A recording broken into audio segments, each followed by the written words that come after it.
रसूलुल्लाह सल्लल्लाहु अलैहि वसल्लम ने हमें बताया है कि जब इस कायनात में कुछ नहीं था तो सिर्फ अल्लाह ताला थे। और ये इस तरह के सवालात अक्सर हमारे ज़हनों में आते हैं। हम जब आहिस्ता-आहिस्ता अपनी सोच में और तफक्कुर में पीछे जाना शुरू करते हैं, हम कहते हैं इससे पहले क्या था, इससे पहले क्या था, इससे पहले क्या था। सो अगर मैं आपके सामने एक छोटा-सा सिनॉप्सिस रखूँ उस पूरे सवालात के को कैटर करने के लिए, तो अहादीस से जो पिक्चर हमारे सामने आती है मुकामे रब को मेंशन करते हुए, मैं वो आपके सामने रखूँगी। रसूलुल्लाह सल्लल्लाहु अलैहि वसल्लम ने बताया कि जब इस कायनात में कुछ नहीं था, तब भी अल्लाह ताला थे। फिर सबसे पहले अल्लाह ताला ने अपना अर्श तख्लीक किया। अल्लाह का जो अर्श है, द थ्रोन, और ये अर्श अल्लाह ने जब क्रिएट किया है, ये हर चीज़ से इंडिपेंडेंट था। यानी इस वक़्त हम जानते हैं अहादीस और कुरान के मुताबिक कि अल्लाह के अर्श को फ़रिश्तों ने उठाया हुआ है। वो पिलर्स की तरह के ग्रैंड फ़रिश्ते हैं, जिन्होंने अल्लाह के अर्श को उठाया हुआ है। लेकिन जब अल्लाह ताला ने इसको क्रिएट किया, उस वक़्त ये इंडिपेंडेंट था और अभी कोई फ़रिश्ता क्रिएट नहीं किया गया था। सही? जब जितना गैब के बारे में कुरान और अल्लाह के रसूल सल्लल्लाहु अलैहि वसल्लम बता देते हैं, उतना ले लेते हैं और उसके बाद उसकी मज़ीद फाइन डिटेलिंग में नहीं जाते। तो जब तख्लीक किया गया, अर्श अल्लाह ताला ने किया, उस वक़्त कोई फ़रिश्ता नहीं था, ये इंडिपेंडेंट था। अभी ना जन्नत थी, ना जहन्नुम थी। फिर अल्लाह ताला ने मखलूक़ात को क्रिएट करना शुरू किया। फिर अल्लाह ताला ने फ़रिश्ते बनाए, फिर अल्लाह ताला ने अकॉर्डिंगली मुख्तलिफ़ मखलूक़ात बनाई। उसके बाद मामला आगे बढ़ता गया और यहाँ तक कि अल्लाह ताला ने कायनात को स्ट्रेच करना शुरू किया और इस कायनात में मुख्तलिफ़ मखलूक़ात को प्लेस करना शुरू किया। फिर अल्लाह ताला ने मज़ीद आगे बढ़ाया तो अल्लाह ताला ने आसमाने दुनिया तक के 7 आसमान बना दिए। स्टार्स आ गए, कॉन्स्टेलेशंस आ गए, प्लैनेट्स आ गए, गैलेक्सीज़ आ गईं। रसूलुल्लाह सल्लल्लाहु अलैहि वसल्लम ने हमें एक पूरी एनालॉजी दी है कि ये जो 7 आसमान हैं और इन 7 आसमानों में जो एक दूसरे के साथ इनका रब्त है, ये कैसा है?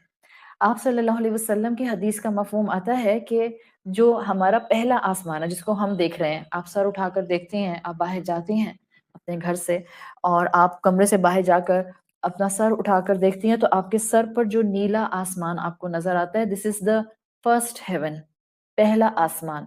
इसको समाए दुनिया कहा जाता है।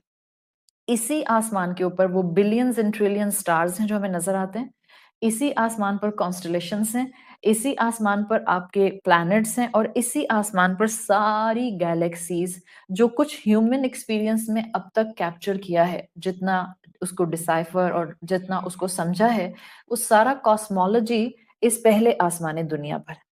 आप सल्लल्लाहु अलैहि वसल्लम की हदीस के मफ़हूम के मुताबिक ये जो पहला आसमान है, ये आसमान दूसरे आसमान के सामने एक छोटा-सा रिंग है।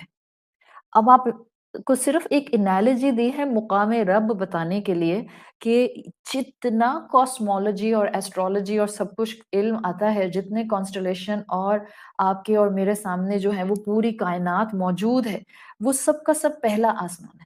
और पहले आसमान का साइज़ दूसरे आसमान के लिए इतना छोटा-सा है कि जैसे आपकी फिंगर में जो आप अपनी अंगूठी पहनती हैं, उसके साइज़ का पहला आसमान है।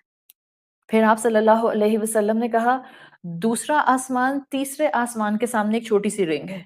फिर आप सल्लल्लाहु अलैहि वसल्लम ने कहा, तीसरा आसमान चौथे आसमान के सामने छोटी-सी रिंग है, यहाँ तक कि आप सल्लल्लाहु अलैहि वसल्लम 7 आसमानों का तज़किरा करते हुए 7th स्काई पर, 7th हेवन पर आ गए और आपने फरमाया कि 7वाँ आसमान एज़ कंपेयर्ड टू अल कुर्सी, 7वाँ आसमान the 7th heaven in comparison to अल कुर्सी, ये एक छोटे से रिंग के बराबर है। व्हाट इज दिस अल कुर्सी?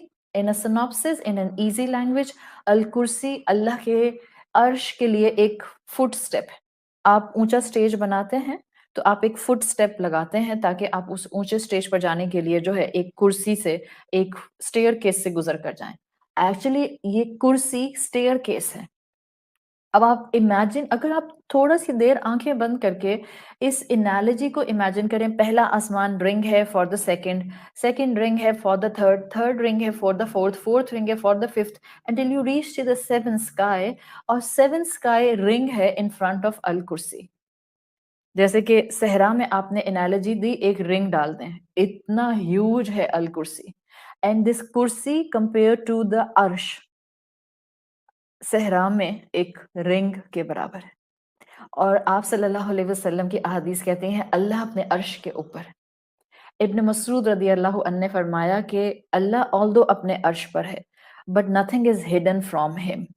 اللہ کو آسمانوں زمینوں کی تمام نالج ہے، اور تمام اس اللہ کے مخلوقات اور اس کا علم اور اس کی نالج اس کرسی کے نیچے